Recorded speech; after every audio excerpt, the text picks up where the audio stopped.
இன்று நாம் சிந்திக்க இருக்கக்கூடிய தலைப்பு அன்பே கடவுள். ஆன்மீக அன்பர்களே, நாம் இந்த நிகழ்வில் பெரிய புராணம், இராமாயணம், ஆழ்வார்கள், நாயன்மார்கள், படித்ததில் பிடித்தது, கேள்வி பதில்கள், நிறைய தவசீலர்கள், சித்த புருஷர்கள் இவர்களுடைய வாழ்க்கையில் நடந்த சுவையான அனுபவங்கள், செய்திகள் இவற்றையெல்லாம் சிந்தித்து வருகின்றோம். ஆனால் அண்மையிலே நாம் நாடோடி கதைகள் என்கின்ற புத்தகத்தில் அன்பே கடவுள் என்கின்ற ஒரு மிகப்பெரிய ஒரு தலையங்க கட்டுரை படித்தபோது கண்கள் பனித்து போனது. அதை உங்களோடு பகிர்ந்து கொள்கிறேன்.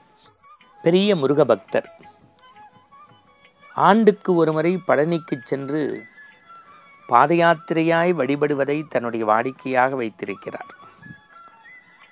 ஆனாலும் திண்டுக்கல் ஒட்டம் சத்திரம் பகுதியில் இடையில் இருக்கக்கூடிய அவருடைய நிலத்தில் விளையக்கூடிய பொன்னாக இருந்தாலும் பொருளாக இருந்தாலும் மண்ணில் விளைந்த முதல் பொருள் எல்லாம் வல்ல குமரக்கடவுளுக்கே என்று கொடுப்பது அவருடைய வாடிக்கை. தமிழ் சமூகமே அப்படிதான். முதல்ல விளைஞ்சா அந்த நெல்லை அப்படி படியில் அளந்து கொண்டு போய் பகவான் சன்னதியில் கொட்டுவாங்க, இது சுவாமிக்கு அப்படின்னு. தன்னுடைய தோட்டத்தில் விளையக்கூடிய காய்கனியை இறைவனுக்குன்னு சமர்ப்பணம் பண்ணுவாங்க. இது நம்முடைய வாழையடி வாழையான மரபு. அந்த வகையில் இந்த முருக பக்தர்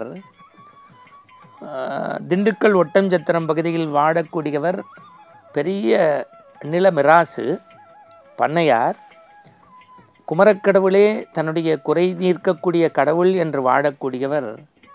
தன்னுடைய தோட்டத்தில் அது நெல் விளைந்தாலும் மா பழா வாழை விழுந்தாலும் முதல் படையல் இறைவனுக்குத்தான். அந்த வகையில் வாழைத்தார் காய்த்து கனிந்து தொங்கியது. ஒரு தாரை எடுத்தார். தன்னுடைய சீடனாகிய உதவியாளரை கூப்பிட்டார். அவன் பெயர் சுப்பிரமணி. சுப்பிரமணி, நாளை காலை கந்தவேல் கடவுள் ராஜ அலங்காரத்தில் குடிகொண்டிருக்கக்கூடிய பழனிவாழ் பாலகுமாரனுக்கு கொண்டு போய் இதை சமர்ப்பணம் செய், 50 பழம் இருக்கிறது, கொடுத்து சிட்டை பெற்று கொண்டு வா என்றார். படிப்பறிவே இல்லாத சுப்பிரமணி முருகபக்தர் மிட்டாமிராசு பண்ணை கொடுத்த தாரை எடுத்து கொண்டு இரவெல்லாம் கண்விழித்து நடந்து அதிகாலை படியேறி இன்னும் 30 படியில் இறைவனை தரிசிக்கலாம் என்றபோது கொஞ்சம் இளைப்பாறுவதற்கு அமர்ந்து விட்டான். அமர்ந்தவன் கண் மூடி அசந்தும் விட்டான். பசி அவன் வயிற்றை கிள்ளியது. ஆனால் கடைகண்ணிகள் இல்லாத காலம் அது.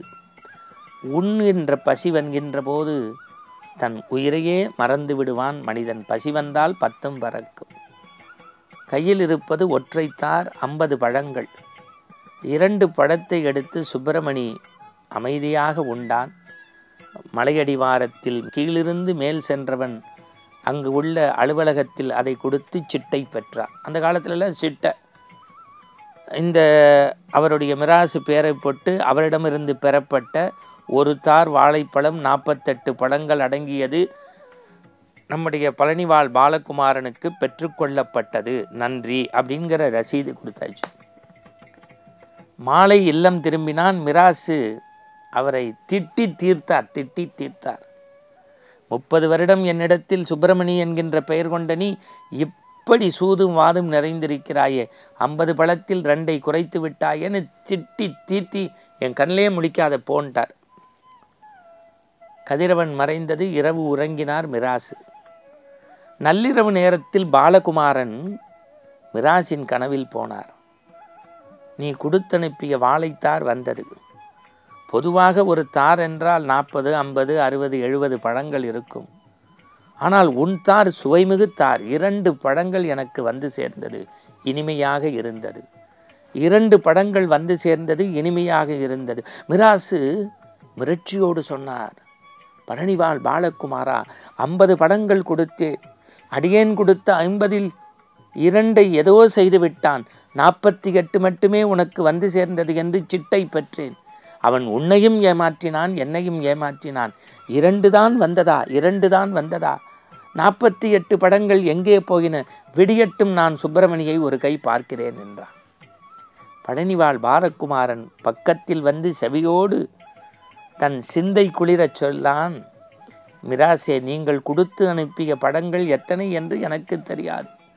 ஆனால் நான் சுவையார மனதார மென்று தின்று உண்றது 2 பழங்கள். சுவையார மனதார மென்று தின்று உண்றது 2 பழங்கள்.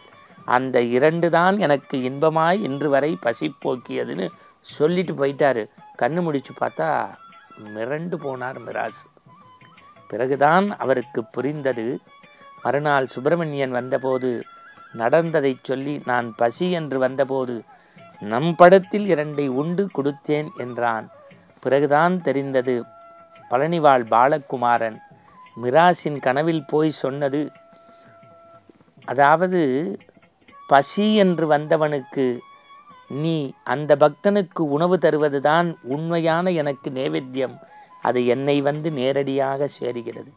நான் அடிக்கடி சொல்வேன், வாரியார் சாமி சொல்வார்னு, நம்ம நடமாடும் பக்தனுக்கு ஒன்று கொடுத்தா அது படமாடும் பரம்பொருளுக்கு போகும். எப்படி போஸ்ட் பாக்ஸில் போடுற தபால் போஸ்ட் ஆஃபீஸில் போய் சேர்ற மாதிரி இந்த சுப்பிரமணியன் பசியாறுவதற்கு தந்த 2 படங்கள் தான் பாலகுமாரன் ஆகிய முருகனே வந்து உண்டதாக உறுதுணை சாட்சி சொல்லவில்லை, முருகனே வந்து மறுசாட்சி சொன்னான் என்றார். மிராசு உள்ளத்தை மட்டுமல்ல, கேட்பவர் உள்ளத்தையும் உருக்குவதற்கு சொல்கின்றேன். பசி என்று வந்தவனுக்கு இல்லை என்று சொல்லாது ஒரு பிடி அன்னம் கொடுக்கின்ற உயர்ந்த உள்ளம்தான், அந்த அன்புதான் கடவுளுக்கு சமமானது. யாவருக்குமாம் இறைவனுக்கு ஓர் பச்சிலை என்பார்களே, ஒரு கைப்படி உணவை அன்போடு பரிவோடு பாசத்தோடு கனிவோடு கொடுக்கக்கூடிய உயர்ந்த உள்ளம்தான் ஆண்டவன் குடியிருக்கக்கூடிய அன்பு. அந்த அன்பே கடவுள். மீண்டும் நாளை சந்திப்போம். வணக்கம்.